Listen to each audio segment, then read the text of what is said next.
Hey guys, Corey here. Welcome to Blue Talks, and I hope you enjoy this video.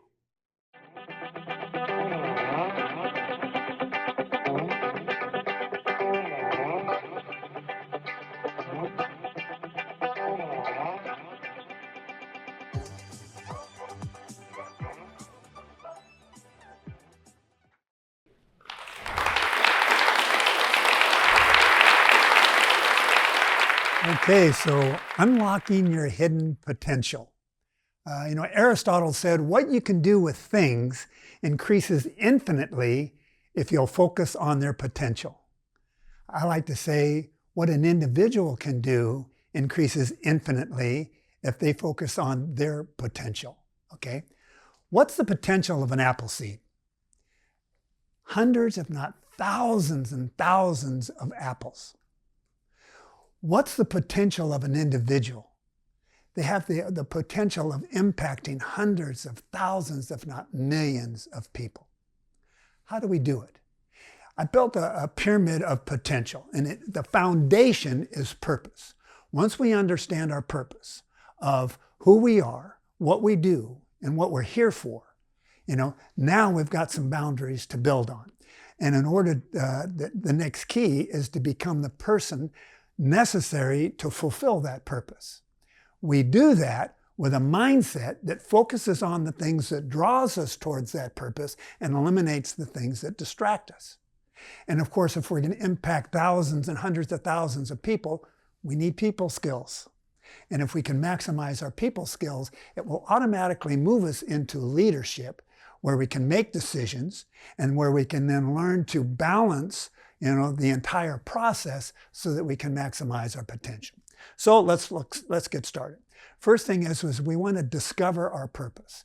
We want to design a life around purpose, not pleasure, around people, not position, not power, not possessions. The idea here is the purpose sets your boundaries. It gives you the direction and it keeps you focused on the things that you need to, okay?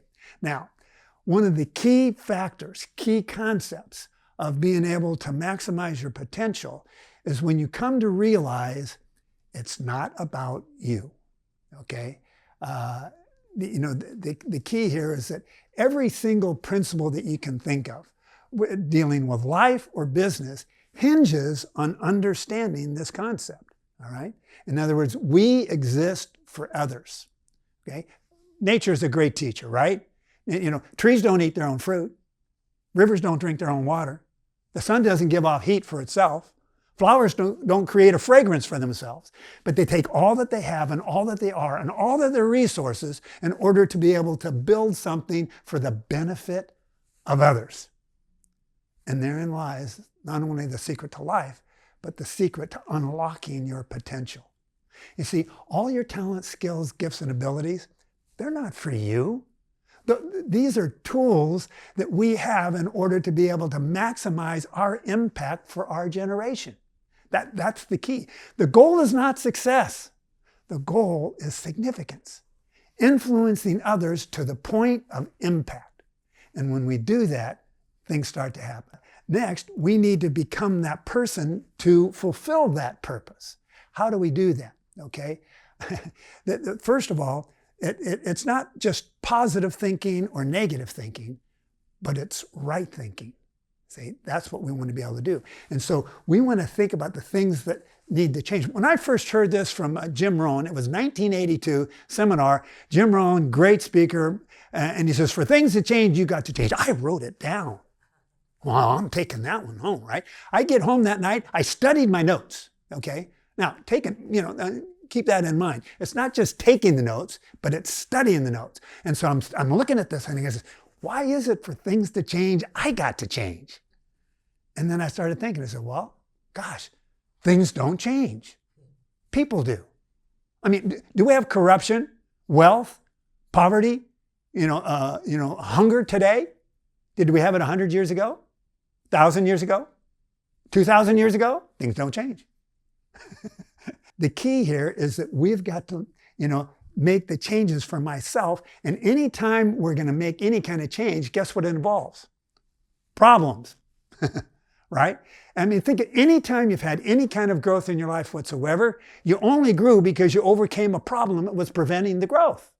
See? And so one of the things to grasp a hold of is to realize that problems aren't the problem. It's the response to the problem that's the problem. Anyone identify with that one? Right? Mark Hughes, founder of Herbalife, ninth grade dropout, created what is now an $8 billion company in 95 countries, right? Started the company because of a tragedy in his life. His mother had died when he was 18 years old from from taking diet-related drugs, trying to lose 30 pounds. Now, he could have been a victim. He could have become bitter, but he chose to become better.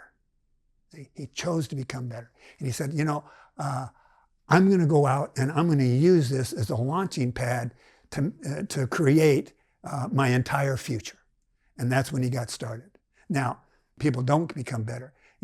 They get stuck in the past. They get stuck thinking about all these things that happened to them. The why me? Why did this happen? Why did that happen? And so let me just say, we don't want to become a prisoner of the past. Okay? Listen, you can't change the past, but you can learn from it. And that's the key. It's the lessons. See? Every problem is a lesson. And so, there was a Bishop Dale Bonner, who was just an eloquent orator and master wordsmith. And absolutely amazing guy. He's sitting at his desk and he's doing his studying, and he's got his granddaughter right here on the floor coloring. And she breaks one of the crayons and she bursts out into tears, crying uncontrollably, sobbing and everything. And he tries to use his master wisdom and understanding to soothe her, and to no avail. And then he reached down and he grabbed the crayon and he said, "Look, darling, broken crayons still color. Broken crayons still color." Listen, I don't know what you may have been through, what kind of a tragedy or abuse or addiction or things that have affected your life. And we get into this thinking, we become a prisoner of the past, thinking, who am I? I'm no good. I'm not good for anything. I can't do it. I don't know enough. I'm not good enough. Wrong. Broken crayons still color. You're extremely valuable. That's a part of that. And in order to be able to do that, to develop that things, we need a mindset. And there's just few mindsets that will really lock us in. And the key is because your thoughts control your mind. But you control your thoughts.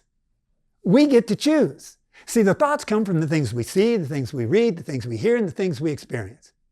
And we get to choose the things we see, the things we read, the things we hear, and we can choose experiences.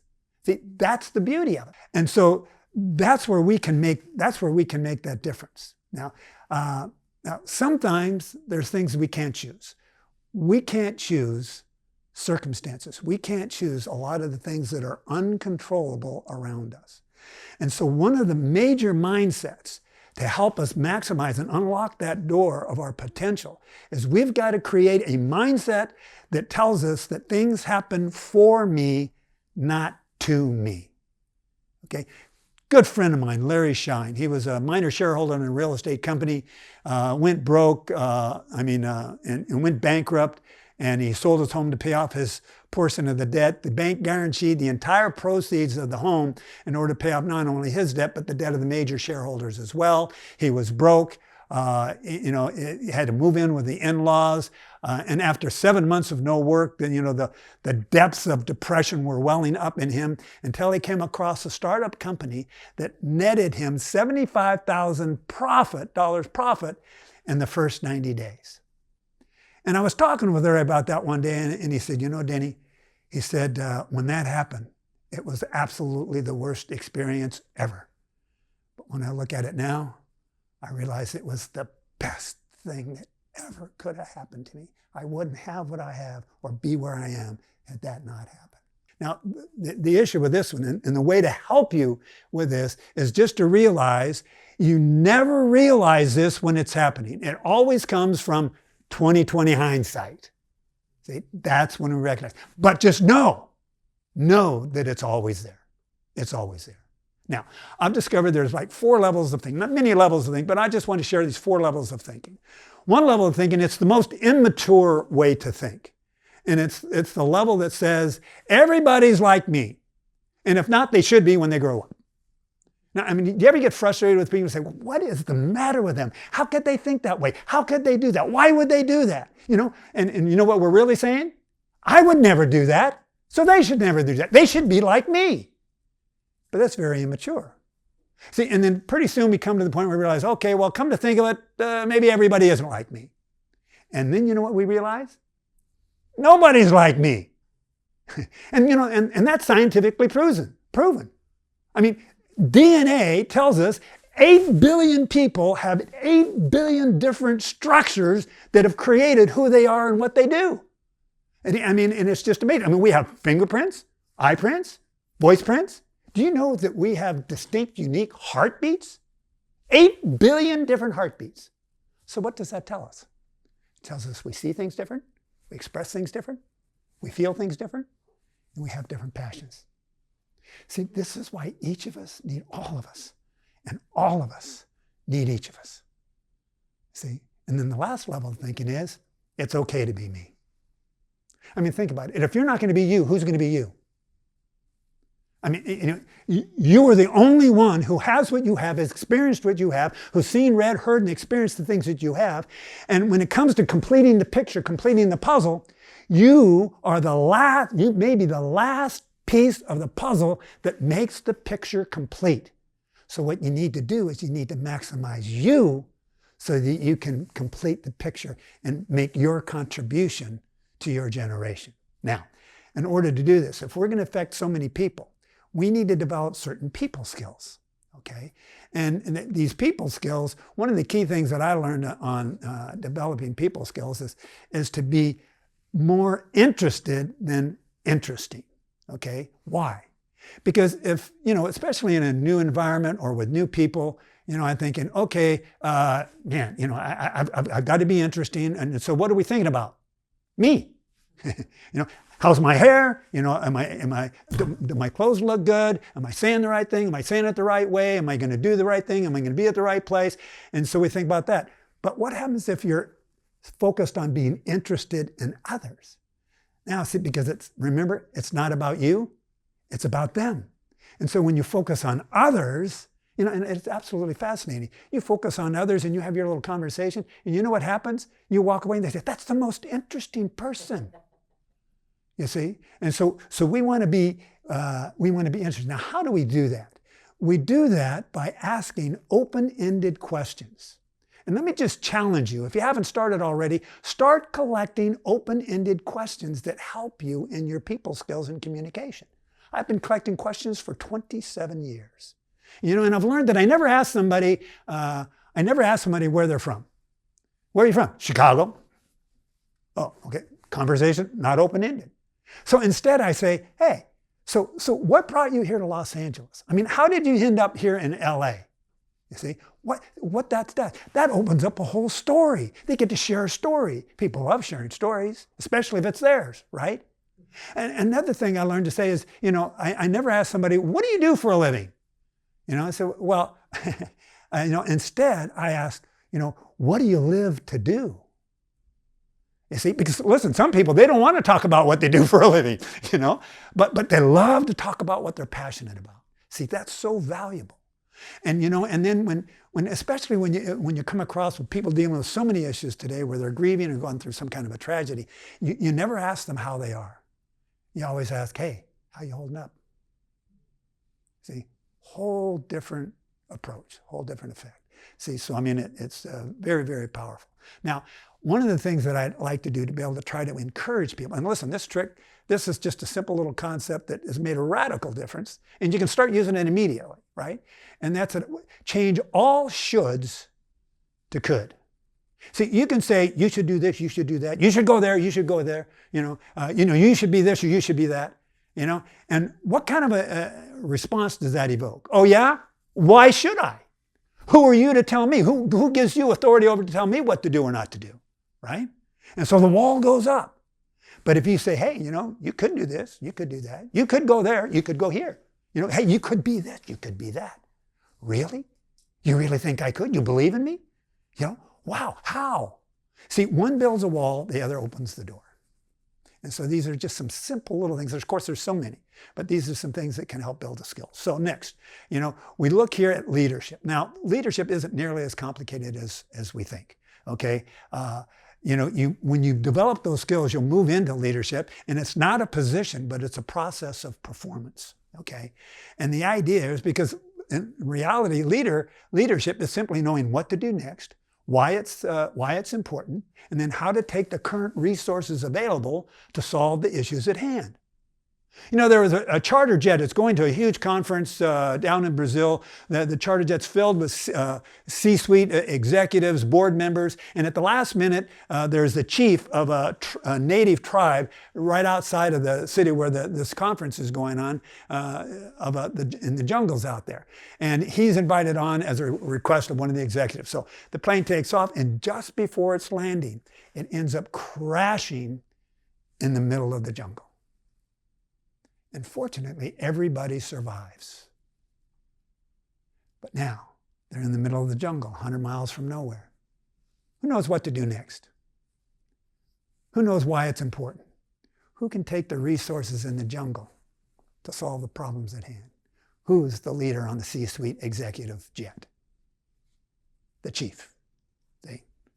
And even to simplify it a little bit more, and listen, we all deal with problems. We hear about it every day, all day long, right? And we think there's so many problems. Let me help you just simplify it a little bit. Of all the things that are going on, there are only two problems. Only two problems in the entire world. A knowing problem and a doing problem. Now, fortunately, today we have the internet and the AI, so the knowing part's not too hard anymore. But that doing part, we need that commitment to do what we know. And so as we do that, as we take action, it's never going to happen without action. You've got to take action. You think you make mistakes, you don't make mistakes, you create lessons. That's how it works. And one of the key things as a leader is you've got to be able to keep everything in the process all in balance. And it's not just having a balanced life, but it's being a balanced person. See, that's the thing.